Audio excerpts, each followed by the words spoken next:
เอาภาพบรรยากาศตลาดนัดครับ ตลาดนัดเช้าวันเสาร์เฮ็ดเพิงแล้วอันซ่อนมันงามแล้วอันซ่อนมันงามปีจิเราอะ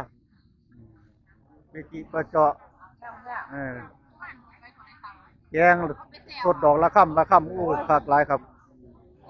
ผ้าเบิ่งภาพบรรยากาศตลาดนัดของอยู่ของกินของขาของขายเฮ็ดยูค่าเราหนึ่งมาแล้วเราต้มมาแล้วแล้วกำลังแต่งใส่ใบตองเห็ดละโงกเห็ดละโงกบ้านเฮาบ่ดอกน้อยๆก็เจาะไปแจกเห็ดละโงกบ้านเฮาเด้อครับเห็ดละโงกน้ำบ้านน้ำเมืองเฮานี่ล่ะบ่ได้เอามาในทางอื่นเราอะเอา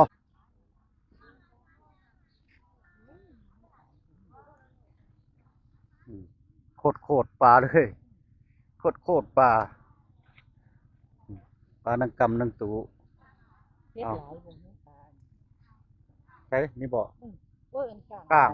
บ่ก้างบ่หลายเนื้อมันคือปลาแซลมอนนี่ตัวแซ่บปลานี่เป็นปลาที่อร่อย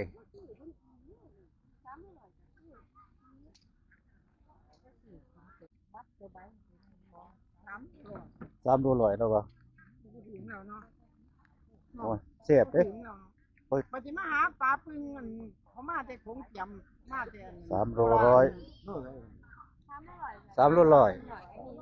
แซ่บบ่เนี่ยโอ้ยแซ่บมันเป็นปลาหนังแซ่บบ่แซ่บเอาลองมึง3 โลเอาจัดไปแล้ววะเอาแล้วจัดไหนแล้ว3 โล 100แม่นบ่มันบ่ตักหลายหน่อยบ่ไปบ่ตักปลานี่นะก็มันเป็นยามข่อยก็บ่จักคือกันเด้อข่อยถามเขาเจ้าเอาโอ้ยแซ่บรับรองแซ่บเอาเนี่ยลูก3 โล 100 3 โล 100จัดไปแม่นจัดไป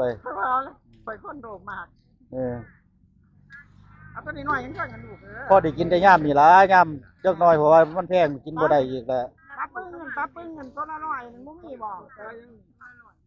ปลาปึ้งแบบมันตัวโตเขาเจ้าขายตัวใหญ่นะเขาเบิ่งในคลิปพวกมึงเจ้าถ่ายไว้ปึ้งกันบ่แม่อ๋อตัวบักใหญ่นึงตัว1 3 กิโลตัวอันนี้ครับน่ะอยากได้ตัวใหญ่ๆเห็นบ่ใหญ่นี่ครับนั่นเด้นั่นย่างไปเบิ่งกินน่ะโอ้เราอยากได้แบบใหญ่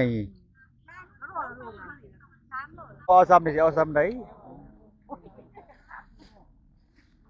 อ๋อ100 3 โล 100บักหลายมือมันจนหนักจัดไป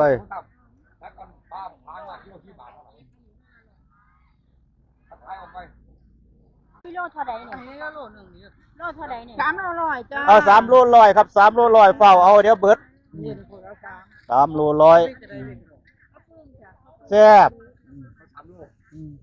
เอาเมื่อบ่เหลือดอกซ้ำนี่อันนี้โลเท่าใดเอากันเอาถุงหน่อยมา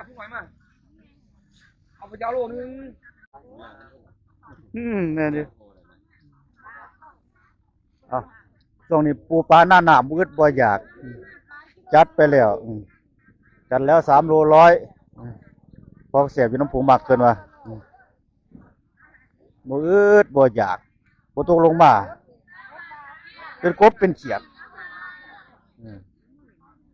บ่มีแต่อึ่งย่ำนี่เบิดย่ำอึ่งแล้วล่ะเบิดย่ำมันละเนาะเบิดย่ำแล้วปลาคอใหญ่ตัวใหญ่ๆ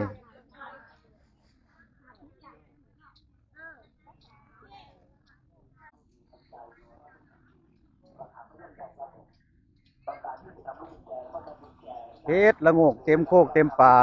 เดี๋ยวอยู่ป่าบ่มีครับมีอยู่ตลาดนัดกำลังกี่กำลังสูงกำลังไข่ใหม่ๆสดๆจากป่าเพิ่นว่าโอ้คักหลายครับเกิดแล้วมีหลายโพดเอามาเบิ่งเอาครับตลาดนัดบ้านห้วยไฟ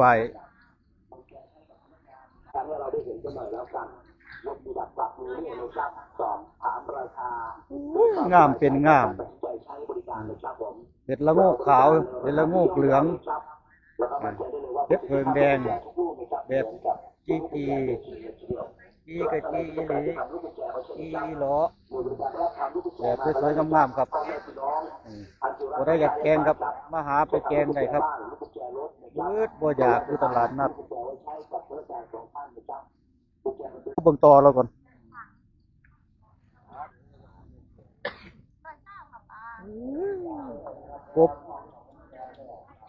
กบใหญ่กบธรรมชาติปลามีหดตอด้วยครับตอก็มีอยู่ในกระตาเราตอก็มีหลากหลายเราพอได้แจงเราก็มาหอดใจเย็นผู้มักต่อใจเย็นให้เราแจงก่อนว่าซั่น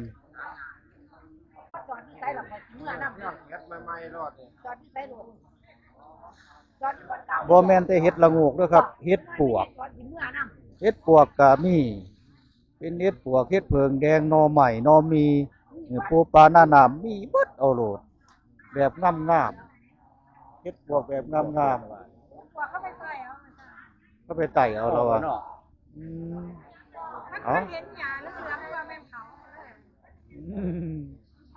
เห็ดเพิงแดงอยากจะปูมักด้วยครับปูได้มักเห็ดปวกเอาเห็ดปวกปูได้มักเห็ดเพิงแดงก็เอาครับ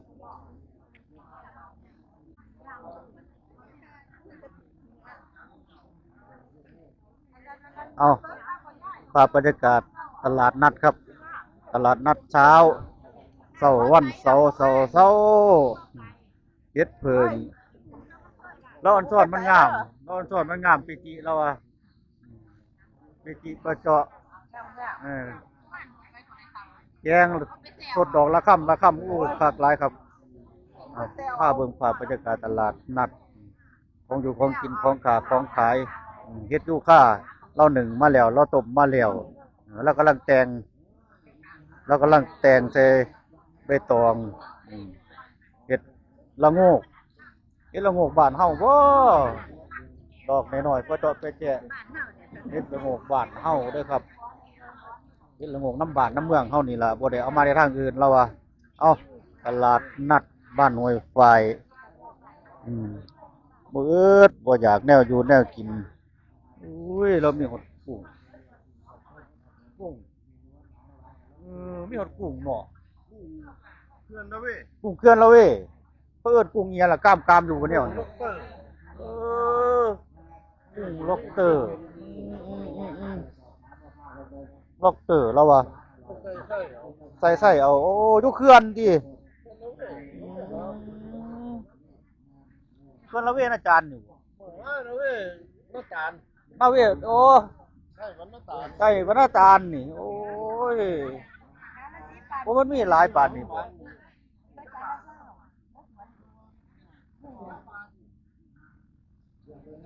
ปุ้งว่าท่านผู้สนใจกุ้งนะครับผู้สนใจกุ้งขนาดสนใจเยอะเลยเนาะ160แล้วว่ะ160ซุ่มนี่ยังมีชีวิตอยู่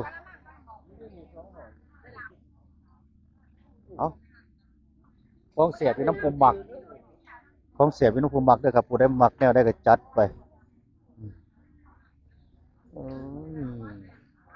พึ่งดอกบานบางมองกระบานบางมองกระจีนั่นไข่มดแดงก็ยังมีไข่ก็ยังมีคือเก่าคักหลาย